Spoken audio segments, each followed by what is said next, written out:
insanı yaradanda onu yaxşılıq və gözəllik üçün yaratdı. Qəlbinə, ruhuna sevgi salıb ona işıqlı dünyada yaşamaq fürsəti verdi. Və yəqin də dedi ki, böyük eşqlə yaşa.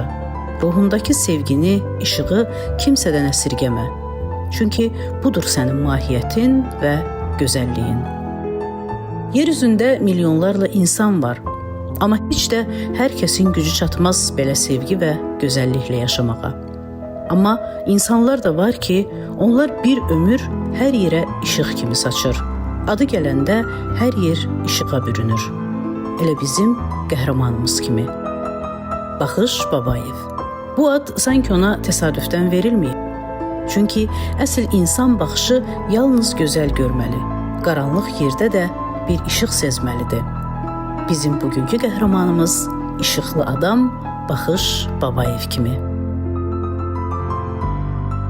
Mən geriyə baxanda zəhmət, sevgi, işıq. Üçündən təsəvvür edir. Bu yaşına qədər bütün yaşadığım dövrü insanlara işıq bəxş eləmək olur. Bu işığı da mən vermişəm. Azenerji sistemində Babayev baxış adına tanınır. Babayev baxış deyəndə onu hamı tanıyırdı, hamı bilirdi. Onun haqqında ancaq bir söz deyirdilər ki, o kişi adamdır, dilindən çıxdısı eləyəcək. Yəni, deyilən şeir, verilən söz vaxtında əməl olunmalıdır. O, Azenerji sistemində işləyib, mən işləmişəm, xüsusi tikinti quraşdırma nazirliyi vardı. Orada, amma onun iş təcrübəsi, onun həyat təcrübəsi, onun davranışları baxıb bundan özümə həmişə nəyisə götürmüşəm, nəyisə öyrənmişəm. Baxış müəllim həm dost olub, həm müəllim olub, həm yol göstərənim olub. Baxış müəllim çox gözəl ata olub, bizi düzgün yönləndirib. Həyatını demək olar ki, bizə həsr eləyib. Bütün yaxşı işlərim hamısı onunla bağlıdır. Baxış müəllimlə 1990-cı ildən bir yerdə işləyirəm. Baxış müəllim gözəl bir insan, gözəl ağsaqqal bir insandır. Birinci dəfə 35 kilovoltluq Zəngilan Şafili elektrik veriliş xəttinin ikincisindən başlamışam. O illərdən bu günə qədər də biz bir yerdə çalışırıq. Baxış müəllimlə demək olar ki, mən 1976-cı ildən tanışam.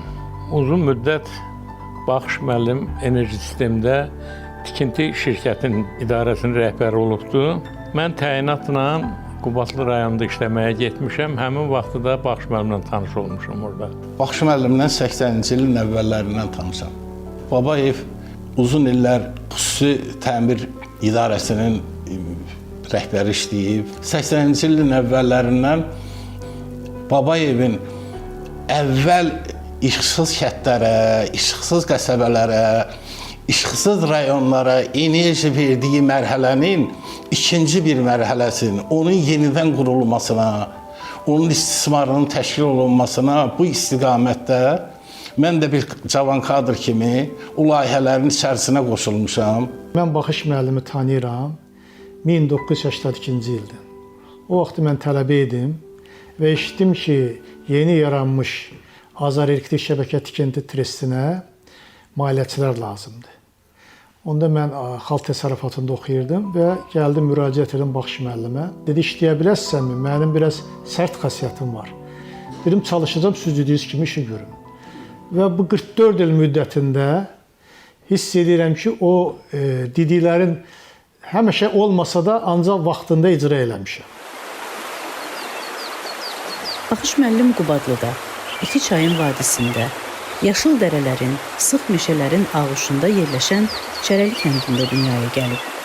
Eşitdiyi ən gözəl səs anasının səsi və bu gözəl yerlərin saf hənirtisi olub. Bu kənd mənim vətənimdir. Burada anadan olmuşam. Necə anam məni saxlayıb 9 ay bətnində bəxş eləyib bu həyata, hələ də bu kənd məni 16 il saxlayıb, böyüdüb, tərbiyə eləyib Bakı şəhərinə göndərib. Mənim atam burada anadan olub, Babayev Abtalib Cəfərquluoğlu 1941-ci ildə Alman-Rus müharibəsinə aparıblar 46-cı ilə qədər. Atam pulemyotçu olub. 2 bacım var idi, 3 qardaşıdıq biz. Hamısı rəhmətə gedib, bir kiçik bacım, bir mən qalmışam. Bax, görürsən nə gözəl meşəli, dağlı, dərəli. Sonra da mən böyümüşəm, özüm üçün bax bu evi tikmişəm. Bu evi də ermənilər 88-90-cı ildə eyni ilə bizim kəndinə görə salıblar, bizim bu evi də o günə salıblar. İndi böyün gəlmişəm bura, İbtidai sinifi burada, Şərəldə o deyil, orada İbtidai sinifi burada qutarmışam. Orta məktəbi Dundarıda qutarmışam.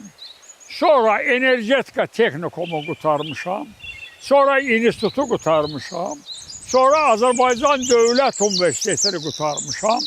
2 dənə institut, bir texnikum qutarmışam. Onun atası, mənim babam da çox dəyərli, əzimkar bir kişi idi. Haqqı nahaqqa verməzdi. Düzlüyün tərəfdarı idi. Kimlənsə çəkinsin, kimlənsə qorxsun, bu yox idi. Lazım gəlsə, başlarının onun qabağında dik dayanırdı. Onun bir sözünü heç vaxt tik eləməzdi. Elə bu iki məqam da uşaqlıqdan onun ruhunu insan sevgisinə, yaxşılığa kökləyirdi. Elə seçdiyi peşənin sonradan görəcəyi işlərin də mayasında, kökündə aydınlıq vardı.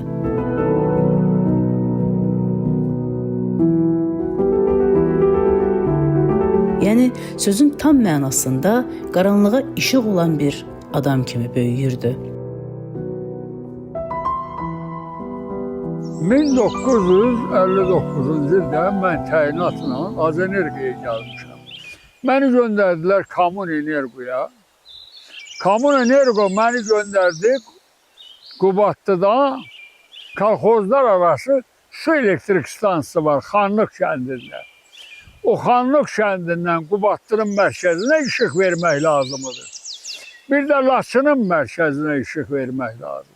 Heç bir şey yox idi onda. Texnika, baza, maşın, mexanizmi, heç bir şey yox idi. Yığdım bir 16 adam. O liniyanı mən 6 ay müddətinə çəkdim, Qubadlıya işıq buraxdım. Gördülər ki, mən işləyirəm. Dedilər, Laçının mərkəzinə də işıq vermək lazımdır. Mən Laçının mərkəzinə də 40 kilometr, 10 kilovoltluq xətt çəkib işıq verdim. Onun işıqlı yolu Qarabağdan başlayıb, su qovuşandan. Dağların qoynunda, ağır zəhmətin, çətin şəraitin içində ilk addımlarını atan bu insan illər sonra Azərbaycanın ən ucqar kəndlərinə qədər uzanan böyük bir yolun memarına çevrilib.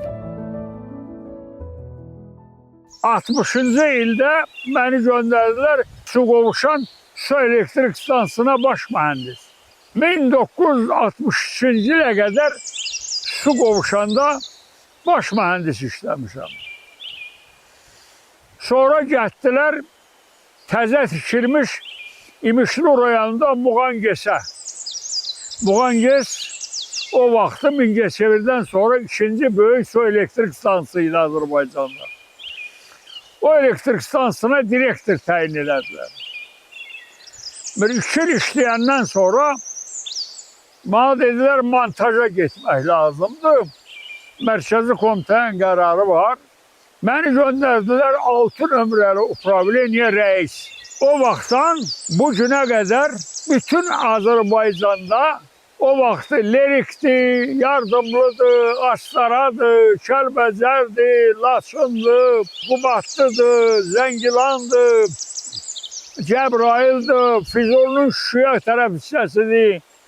Bu rayonların hamısının elektrifikasiyasını qutarandan sonra SSR Energetika Nazirinin qərarı ilə az elektrosektör Azərbaycan elektrik ötürücü xətt tikinti tresti yarandı. Minenerganın nəzdində. Məni upravləşi Mərkəzi komitənin qərarı ilə Moskvaya göndərib upravляющий təyin elədilər. Başladım yüksək gərginlikli elektrik xəttlərini tikməyə. 59-cu il maşın mexanizmi bir o qədər yoxdur. Bunlar işıqları çəkirdilər. 8-10 metrəlik stolbalardır.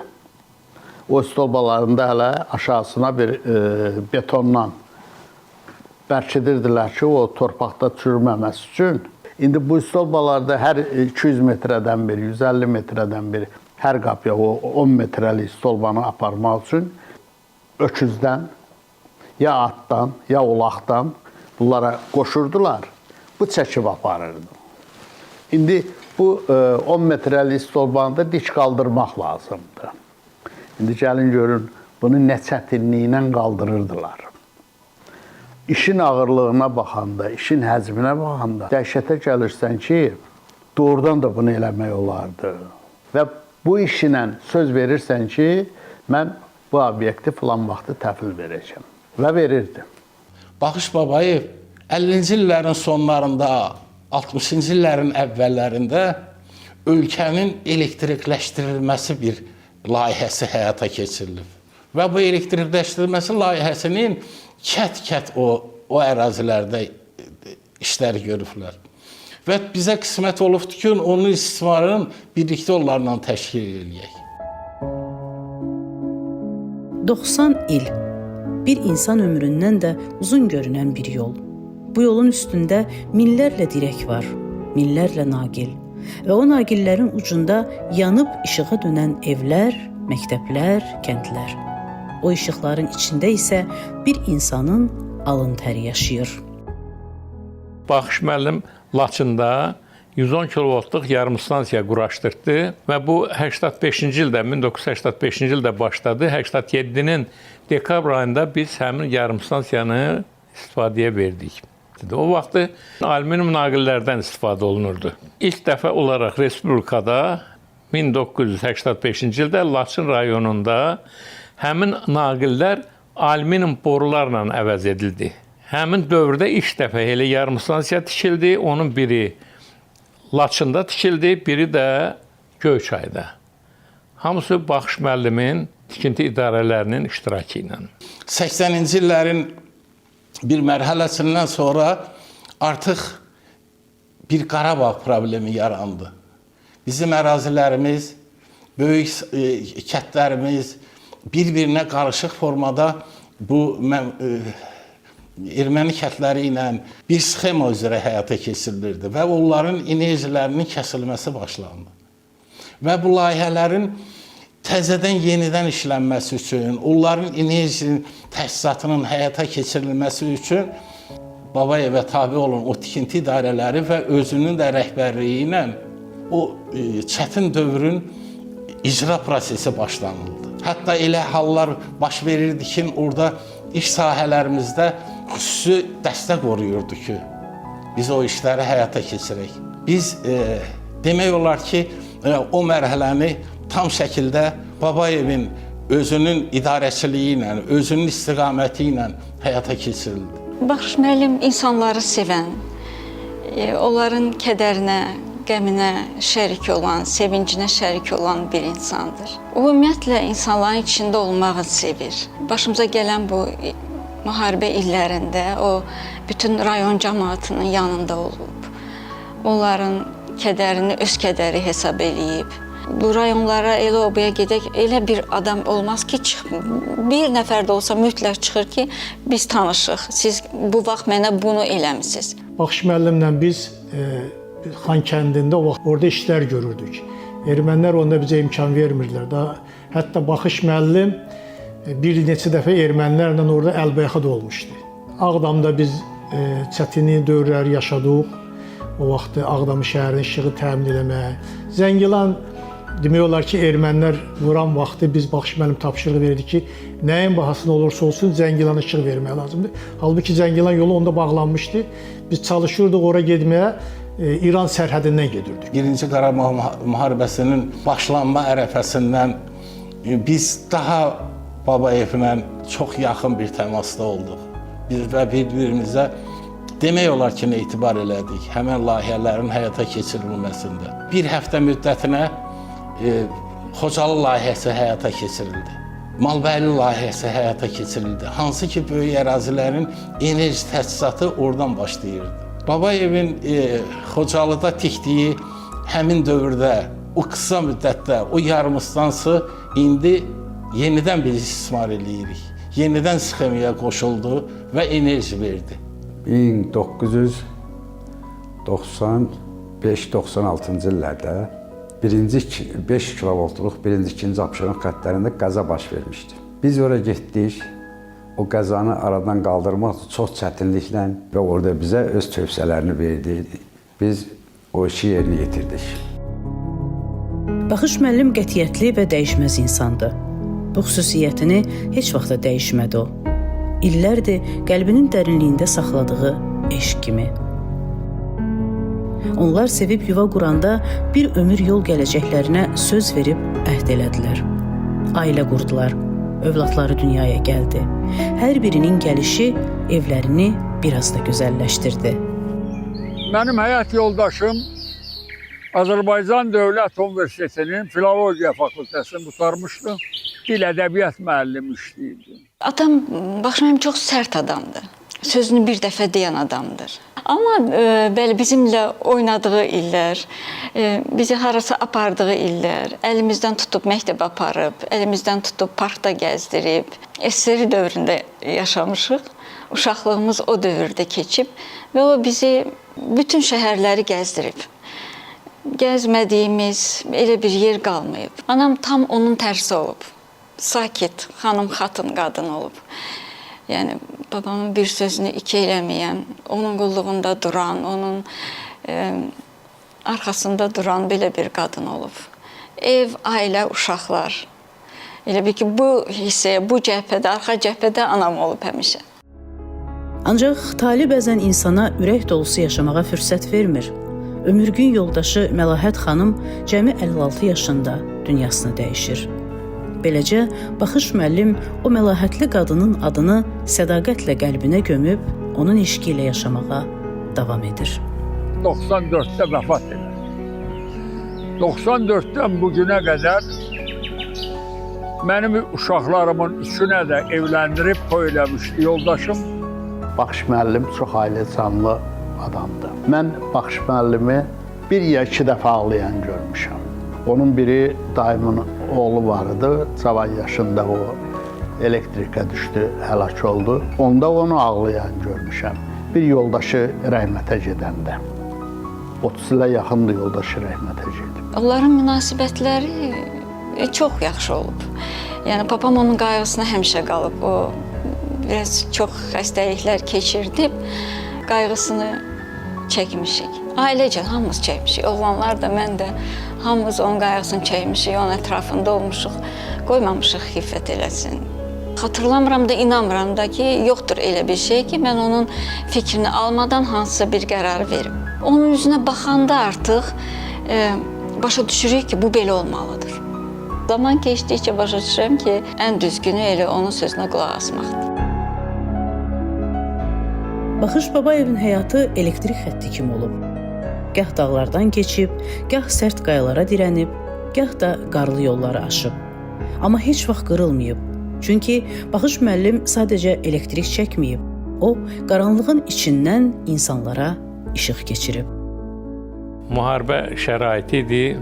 90-cı illərdə, 91-92-ci illərdə orada vəziyyət lap gərginləşmişdi, işin görülməsi də çətinləşmişdi. Hətta mən sizə deyim, 91-92-ci illərdə bildiyiniz kimi Xocalı Xankəndinin yaxınlığında yerləşirdi. Xocalıya elektrik enerjisi verilməsi dayandırıldı, ora enerji vermədilər. Bizim sifariş əsasında, biz Azenerjinin təşkilatı olaraq bizim sifariş əsasında Baxış müəllimin tikinti quraşdırma idarələri Xocalıya 35 kilovoltluq elektrik xətti çəkdi və 35 kilovoltluq yarımstansiya quraşdırıldı. Və həmin vaxt çox çətinliklə o yarımstansiyanın istismara verdik. Orada Baxış müəllimin idarələrinin gördüyü işin nəticəsi olaraq. Qubadlı-Laçın xətti tikintisi həyata keçirildi. Laçın yarımstansiyasının tikintisi həyata keçirildi qısa müddət ərzində və Şuşaya enerji verilməsi planlaşdırıldı. Və qısa müddət ərzində Babayevin o qrupları orada o xəttlərin tikintisini həyata keçirdi. Şuşa ilə Laçın arasında 110 kilovoltluq elektrik verilişi xətti 11 dayağın diversiya qrupası partlatmışdı. Bunun da məqsədi ondan ibarət idi ki, bizim Laçın tərəfdən aldığımız enerji Şuşaya tərəf ötürülməsi dayandırılsın. Qısa müddət ərzində elə olubdur ki, partladılan bir dayağı bir günə bərpa olunub. O illərdə elektrik xətti çəkmək təkcə peşə deyildi. Bu, bəzən həyatla mübarizə idi. Çətin relyef, sərt hava, texnikasız yollar. Amma bütün bunların qarşısında dayanan bir inad vardı. İnsanların evinə işıq aparmaq istəyi.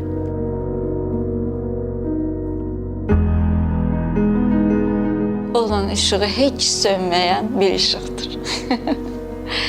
O işıq da həm bizim ailəni, həm ölkəmizi, həm onun ətrafını işıqlandırır. Mən cavan oğlan idim gələndə onun yanına və bu 44 ildə həmişə ondan dayaq görmüşəm özümə.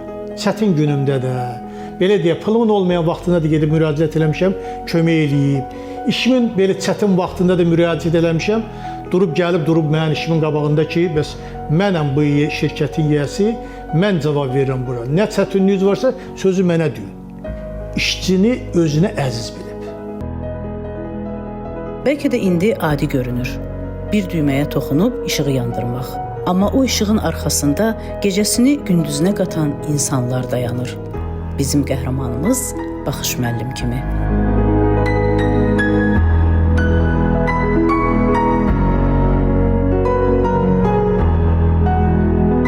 Birinci Qarabağ müharibəsində istər Naxçıvanın əlaqələnmə elektrik sxemasında, istər Füzulinin, Zəngilanın, Qubadlının enerji təchizatında, istər Kəlbəcərin Ağdərə istiqamətindən gedən xəttlərin bərpa olunmasında, təmir olunmasında çox böyük zəhmətləri, əziyyətləri olub. Dəfələrlə hələ o dövrü deyirəm, onların işçi qüvvələri, personal mina partlayışına məruz qalıblar. Ağdərə istiqamətində, Suqovuşan istiqamətində və bir-birimizin harayına çatmışıq həmin ərəfələrdə.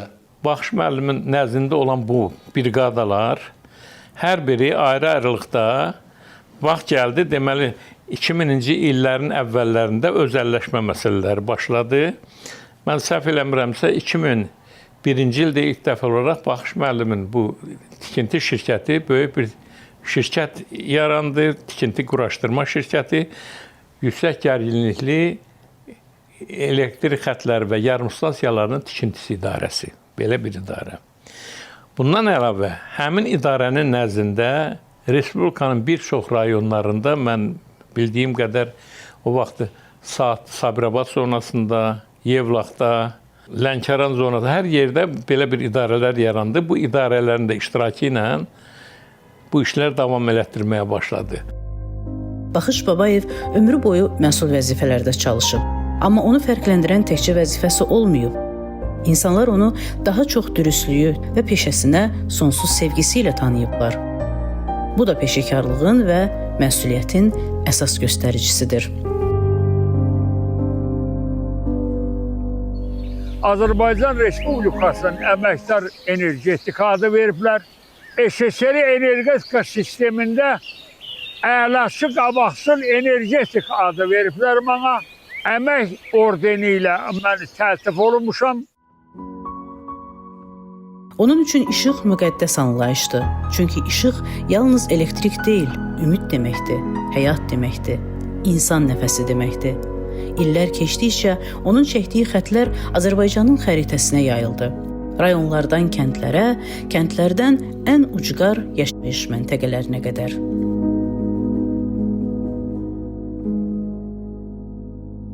Tanımıram ki, elə bir şəhər, elə bir kənd ola ki, orada o işləməsin. Hara getmişiksə bunu mən tikmişəm, bunu mən çəkmişəm. Yolla gedəndə maşından həmişə göstərib, bax bunu mən tikmişəm, onu mən tikmişəm. Biz də həmişə fərəhlə, qürurla baxmışıq. Məsəl üçün söz verir ki, bu obyekti filan ay təhvil verməliyəm. Mütləq təhvil verilməlidir həmin ay. Nə olur olsun. O tək burada bizim kənddə deyil də, Azərbaycanın hər yerində, hər kəndində elə bir rayon yoxdur, elə bir kənd yoxdur ki, onun orada əməyi olmasın. Sözü dik deyən adamdır. Yəni qorxmur ki, birdən deyərəm, bu adam sözü düz başa düşməz. Ancaq o deyir, sonra biz başa düşürük ki, o düz dedi. Ümumiyyətlə, o nə deyirdisə, sonda biz görürdük ki, o düz deyir. Hörmətli cənab prezidentimiz erməniləri bir sinif kimi Azərbaycandan yox elədiyi kimi, bir sinif kimi dağılan bütün kənd, qəsəbə, rayon hamısı təzədəndən tikilir, keçmişinə nisbətən daha yüksək səviyyədə həll olunur. Allah prezidentimizi qorusun, Allah ordumuzu qorusun, Allah xalqımızı var eləsin. Qarabağ alındı və bu Qarabağ layihəsinin icrasına başlanıldı. Azərenerji olaraq bu layihələrə Ali Baş Komandandan alınan tapşırığı tez bir vaxtda enerji vermək lazım idi. Və böyük bir layihə həyata keçirildi dekabr ayında. Artıq Qarabağda qış başlamışdı. Babayevin də tərəfinə həmişə çətin bir ərazilər, minalanmış bir ərazilər, Füzuli ərazisindən çox çətinliklə, hansı ki deyirdilər ki, bu keçilməz bənddir, o Hanyan səddir, bu və tez bir vaxtda 2 ay müddətinə biz o xətti Babayevin, o biri podraçı təşkilatların da köməyi ilə Şuşaya çatdırdıq. Və layihəni demək olar ki, İlkin Qarabağın layihəsinə başlanıldı. Kəlbəcər layihəsi həyata keçirildi, Mirov dağı keçildi, Daşkəsəndən Mirov dağı aşırıldı. Cənab prezidentimiz onu dəfələrlə vurğulayıbdır ki, bu çətin şəraitdə bizim mütəxəssislər bu layihələri həyata keçiribdir. Cənab prezidentin göstərişi ilə. Demək, biz həmən azad olunan rayonların arxasınca 110 kilovoltluq liniya çəkmişik. Bizim əskərlərimizlə bir yerdə də bizim idarə Şuşaya girib, Füzuliyə girib, Ağdama girib. Prezident bir dəfə çıxışında dedi ki, mən hər şeyi başa düşdüm, amma Daşkəsəndən elektriklər nətər Kəlbəcərə indi, onu başa düşə bilmədim. Bax, həmən xətti bizim kollektiv Daşkəsəndən Kəlbəcərə verdi, erməni çıxan kimi işıq yandı Kəlbəcərdə. Bütün tikilən xəttlər azad olunmuş rayonlarda hamısı iki tərəfli sistemlə təmin olunur. Onun hamısı bizim kollektiviz. Bəzən dağ kəndlərində insanlar ilk dəfə lampanın işığını görəndə sevincdən ağlayırdı. Çünki işıq gələndə həyat dəyişirdi. Məktəblər işıqlanırdı, evlər isinirdi, insanların sabaha inamı artırdı. Baxış Babayev isə bütün bunlara o vaxtda indi də sakitcə baxır. Çünki o gördüyü işi heç vaxt qəhrəmanlıq saymır. O sadəcə öz borcunu yerinə yetirdiyini düşünür. Biz indi işləyirik Əliyyət Azad İqtisadi Zonasına, Cənub elektrik stansiyasından, Şirvan elektrik stansiyasından ora 330 kilovoltluq xətt gətiririk, onu tikirik. Cəbrayıldan 330 kilovoltluq xətt, Zəngəzur xətti deyilən xətt, Ağoyuğa, Meğriyə qədər biz aparırıq. Ordubaddan İqdira qədər olan hissəni də başlamışıq, davam edirik. Bu günə qədər də Azərenerji sistemində Babayev baxışın girişdiyi işə, gördüyü işə heç kəs əl uzada bilməz, maneçilik eləyə bilməz, nə bilim, ona köməyini də, heç vaxt heç kimin köməyini də istəmir, deyir özüm eləyəcəm. Baxış müəllim bir kitabdır. Onu oxumaqdan qutaran deyil. Baxış müəllimlə mən dəfələrlə yoldaşlıq eləmişəm. Elə olub ki, gecələr maşında da yatıb qalmağı olmuşuq. Narahat idi, çox narahat adamdır. Baxış Babayev təkcə bir idarə rəhbəri deyil. Baxış Babayev böyük bir ağsaqqaldır. Baxış Babayev hər birimizə həm istiqamət verən, hər birimizə bir dayaq duran, mən şəxsən özümdən deyirəm, bizə hər tərəfli kömək eləyən böyük bir ağsaqqaldır və deyərdim ki, qədim kişilərdəndir. Gözəl bir insandır, gözəl bir nəsihət verən bir insandır. Bütün onunla işləyənlərin hamısı onunla fəxr eləyir. Həmişə öz tövsiyələrini verib və biz də onunla bir yerdə işləmişik. Baxış Babayevin ən böyük sərvətlərindən biri isə yetişdirdiyi insanlardır.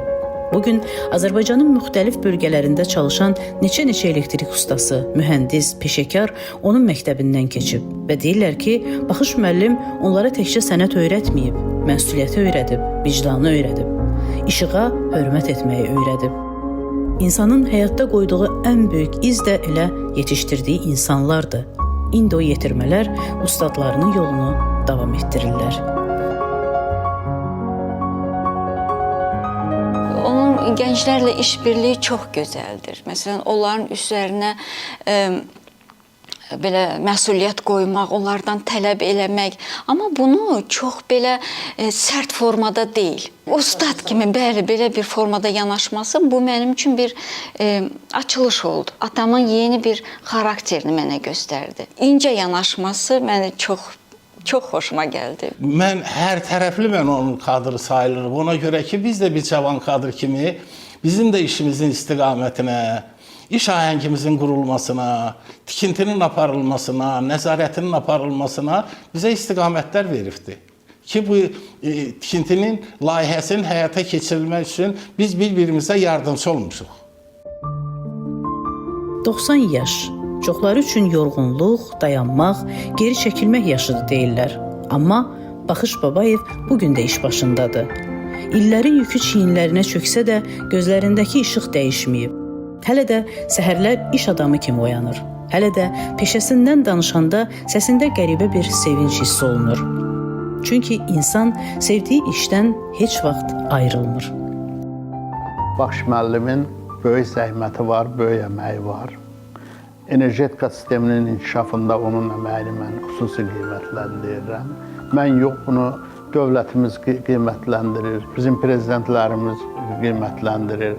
Hələ Ulu Öndər Naxçıvanda olanda, o getdi, oturdu neçə ay Naxçıvanda, İqdirdən Naxçıvana işıq verdi ki, Naxçıvanda işıq olsun. Naxçıvanda nə işıq vardı, nə qaz vardı. O, Ulu Öndərin qarşısında söz verdi, bu xətti nə qədər vaxta çəkəcək və həmin vaxtda da elədi. Onu Ulu Öndər yaxşı tanıyırdı. Cənab Prezident İlham Əliyev cənablar yaxşı tanıyır. O obyektlərdə, o tikintilərdə, o bir mənalı özünü Heydər Əliyevsiz yetirməsi kimi, bir kadr kimi dövlətə, dövlətçiliyə, xalqına, millətinə sadiq bir insandır. Dünyanın ola bilər ki, Avropa hissəsini gəzmişəm. SSR deyilən bir dövlətin bütün yoblastlarını gəzmişəm. Dünyada ən gözəl, ən yaşamaq üçün, insan üçün, yaşayış, ən gözəl sağlamlıq üçün yer bu gəldiyiniz Kərəli o hərsiz dağ.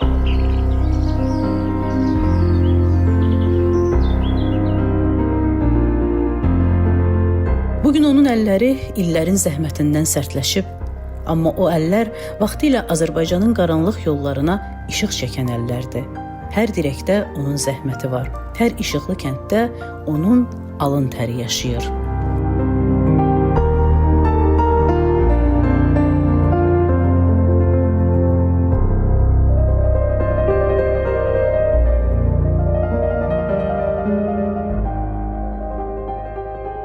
Baxış müəllimi arzum odur ki, kaş bu 90 ildə yaşadığım da bundan sonra da rahat yaşasın. Allah ona can sağlığı, ona uzun ömür versin və işinin üstündə də möhkəm olsun.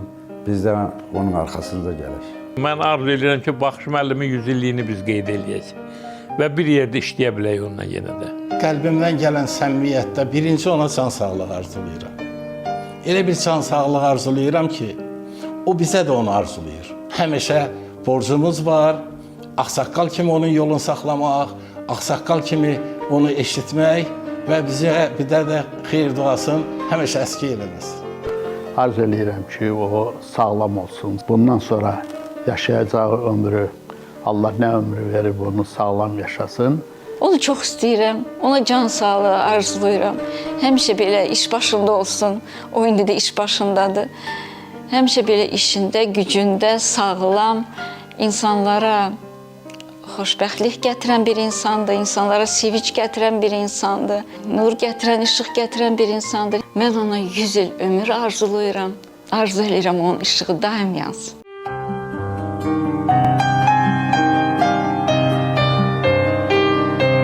...90 yaşlı Baxış Babayev ad günündə böyük bir mükafatla qiymətləndirildi.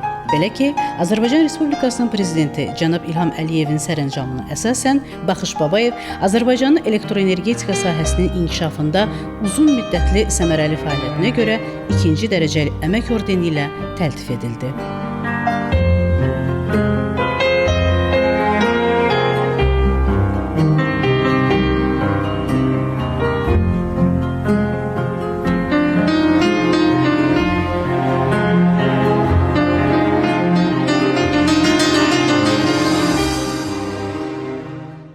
Enerjili bir insanam. Mən də öz vəzifəmdə işləyirəm. Səhmdar cəmiyyətin sədri kimi. Həyatı sevirəm, yaşamağı sevirəm. 90 illik bir ömür və bu ömrün içində sönməyən bir işıq. Sizə 90 yaşlı qocaman bir işıqçının hekayəsini danışdıq. Ömrünü Azərbaycanın yollarına, kəndlərinə, insanlarına işıq aparmağa həsr edən bir insanın hekayəsini. Bugün o işığın ətrafında minlərlə insan var və onların da ətrafında daha bir neçə minlərlə insan bu işığın istisinə isinir. Bu incə məqam özü sübut edir ki, Baxış müəllim hər yerdə, hər ailədə bir işıq kimi yanmaqdadır. İşığınız, nurunuz həmişə belə gür olsun. Əziz Baxış müəllim.